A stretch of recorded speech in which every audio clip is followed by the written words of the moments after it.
eu sou a Patrícia Vieira e esse é o IC Entrevista. Sejam bem-vindos. No programa de hoje nós estamos recebendo o Paulo César Nauiac, que é presidente do CORE Paraná, que é o Conselho Regional dos Representantes Comerciais do Estado do Paraná. Tudo bem, Paulo? Tudo bem, bom dia, um prazer estar aqui com vocês. O prazer é nosso por você ter aceitado o nosso convite. Então hoje eu e o Paulo nós vamos conversar um pouquinho sobre o mercado da profissão de representante comercial. Atualmente existem mais de 18 mil representantes comerciais com CNPJs ativos registrados na Receita Federal. O que o trabalho desses profissionais, Paulo, representa na economia do Paraná? Eu diria que nós somos, quem sabe, a ação mais ativa, tá? E que mais trabalha pelo desenvolvimento econômico do Estado. Certo. Fora as ações governamentais de atração de empresas, nós realmente levamos o conhecimento, a formação e a informação e oferecemos capilaridade, tá? a toda a situação econômica. Sim. Estes pouco mais de 18 mil representantes comerciais que atuam no Estado do Paraná, que estão na nossa base de registrados, no ano passado movimentaram aproximadamente 110 bilhões de reais. Sim, um volume bastante grande. Na área econômica. Então, quando os institutos de pesquisa, de estudo, né, o próprio IPARES, noticia que a economia paranaense cresceu a números ou a dados, né, eu diria assim, chineses, né, orientais, a representação comercial tem um grande protagonismo nesse crescimento. Sim. E quando nós falamos nesse protagonismo, falamos exatamente nessa participação, nesse pertencimento. 110 bilhões representam pouco mais de 16% do PIB do Estado. Então, nós movimentamos mais de 16% do PIB do Estado. O que é uma fatia considerável. Considerável. E de que forma, Paulo, que o CORE atua para auxiliar, para de fato representar os representantes comerciais? Veja, além de nós trabalharmos diuturnamente, de forma sistemática e planejada, tá, nas questões tributárias que impactam diretamente o representante comercial, e seja revisão tributária, discussão de tributos que já são inerentes à categoria e mesmo ao comércio, tá, nós trabalhamos também com capacitação. Então, oferecemos sempre que possível a capacitação através de cursos, palestras, seminários. Sim. Tá? E também na fiscalização da profissão, que é função inerente a um conselho de regulamentação e fiscalização profissional, a fiscalização para que a profissão da representação comercial seja exercida na forma adequada. Perfeito. Como você comentou, vocês dão essas capacitações. A gente pode dizer que a profissão de representante comercial, ela também é para os jovens que estão começando no mercado de trabalho. A gente sabe que existe hoje uma variação bastante grande aí das profissões, muitas profissões tradicionais morrendo, novas surgindo. Representante comercial é uma área promissora? Com os números que eu falei anteriormente, falando de 16% do PIB, a economia crescente e crescendo de forma tão intensa, eu diria que a representação comercial é a oportunidade para todos. Sim. Para jovens, não sofremos o impacto de algumas ações que se vê em outras áreas, que é o etarismo. Então temos números que nos encantam, porque abrimos oportunidade, oferecemos condições a pessoas já de mais idade, que muitas vezes se veem excluídas de um mercado de trabalho pela entrada de jovens, de aspirantes, de iniciantes, por questões muitas vezes econômicas, salariais. As empresas fazem uma análise superficial e fazem a substituição de seus técnicos, de seus profissionais. E esses profissionais, por estarem alijados do mercado formal, se veem obrigados a empreender por exclusão.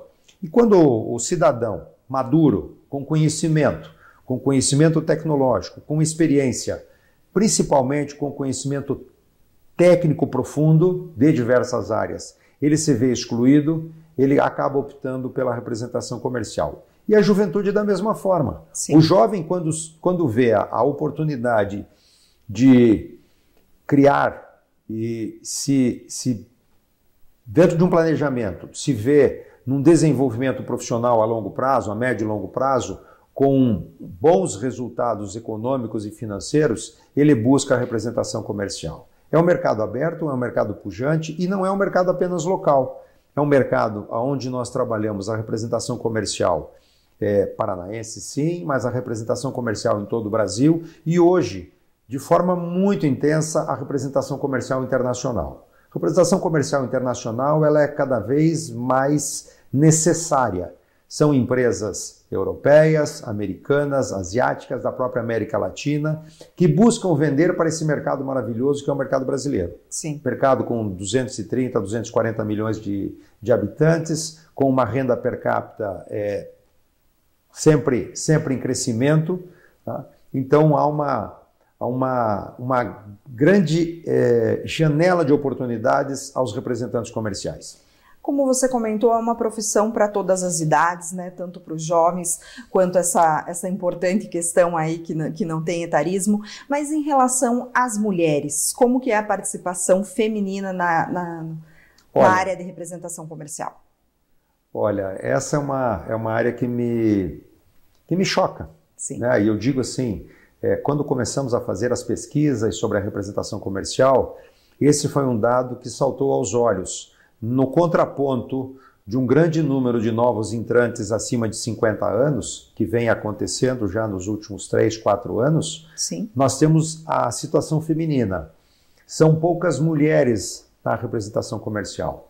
Em nossa base hoje, próximo a 20 mil representantes comerciais, apenas 12% são mulheres.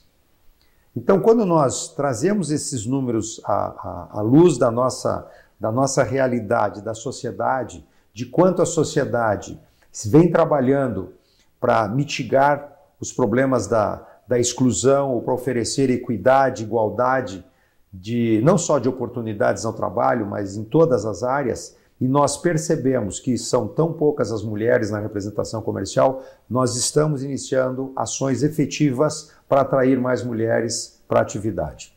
E uma vez que as mulheres aí representam 53% da população feminina, por que esse número tão pequeno de mulheres? É uma questão histórica. É uma questão histórica porque, historicamente, desculpe ser redundante aí no histórico, mas as mulheres, com os seus compromissos, na sua grande maioria, e falando década de 70, década de 80, década de 90, até nos primórdios dos anos 2000. Sim. Preocupação com família, preocupação com educação, preocupação com filhos, preocupação, muitas vezes, priorizando a sua vida pessoal, a vida pessoal e a constituição familiar, elas se viam impedidas de fazer grandes trajetos, percursos, viagens, e as empresas também se limitavam na contratação. Procuravam não contratar mulheres para não ter problemas de interrupção, tá? No momento eventual de uma mãe ter que cuidar de um filho, de uma mãe ter que atender um filho, uma criança, seja em idade escolar ou mesmo numa idade de adolescente. Então as empresas procuravam não contratar mulheres para as suas bases de representação. Nós temos que reverter isso. Nós temos uma grande oportunidade hoje, como você bem falou, 53% são mulheres da nossa população, e mais do que isso, são mulheres que têm um olhar diferente em relação ao trabalho, que têm um olhar diferente em relação ao mercado. Nos encanta conversar com alguns segmentos que tem mais mulheres trabalhando com representação comercial que homens, aonde eles nos falam que as mulheres são mais determinadas, as mulheres são mais focadas, as mulheres se preocupam mais com os detalhes e as mulheres trazem resultados muitas vezes melhor que as representadas, gerenciadas ou conduzidas por homens. Eu gosto de citar que estou representante comercial há 37 anos. E isso, veja, eu era executivo de uma grande indústria. E quando vim para a representação comercial já existia, que era uma empresa da minha esposa. Sim. Então eu vim trabalhar como dependente dentro de uma empresa de representação comercial. E me tornei um representante comercial com a gama de produtos que tenho trabalhado nos últimos anos, mas porque uma mulher me acolheu, a minha esposa. Que legal, uma bela história. Em relação à tecnologia, a gente sabe aí que a tecnologia está presente em todas as áreas. não tem como fugir disso, a gente tem que administrar aí o ônus e o bônus. Em relação à área de representante comercial, como vocês têm encarado a inteligência artificial? Nós temos feito muitas provocações nesse sentido, não só os nossos pares mais próximos, mas também a sociedade como um todo e principalmente aqueles que trabalham e vêm trabalhando sistematicamente a inteligência artificial. Nós costumamos dizer o seguinte, nós já usamos muito da tecnologia, de uma roteirização, de uma prospecção de clientes, de informações qualificadas para direcionar as nossas ações de vendas, tudo isso passa muitas vezes pela inteligência artificial. Veja, eu não tenho medo da inteligência artificial. Eu diria assim, apesar dos meus 65 anos, eu estou convivendo com a inteligência artificial. E vamos todos conviver com ela. Sim. Então, nós temos que simplesmente perder o medo, buscar entender, e principalmente perceber o quanto nós podemos ser ativos ou mais ativos se usarmos a inteligência artificial em nosso benefício. Sim. Você não vai ser substituído pela inteligência artificial, você vai ser substituído por alguém que não sabe usar a inteligência artificial. Exatamente. Aprenda a usar. Tem dúvidas? Nos procure. Nós vamos procurar te dar todo o suporte para você ter esse entendimento. Como você vê o futuro da profissão? Sempre crescente. A economia é constante, a economia ela é pujante. Eu falava do Paraná, o Paraná não é uma ilha, mas o Paraná vem crescendo a dados e números que são auspiciosos. Sim. Estamos num momento extremamente positivo por parte de governo, né?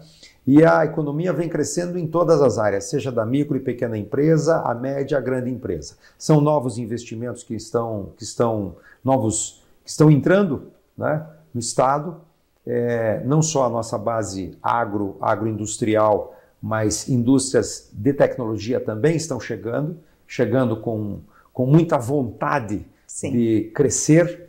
Tá? Então, as oportunidades são plenas.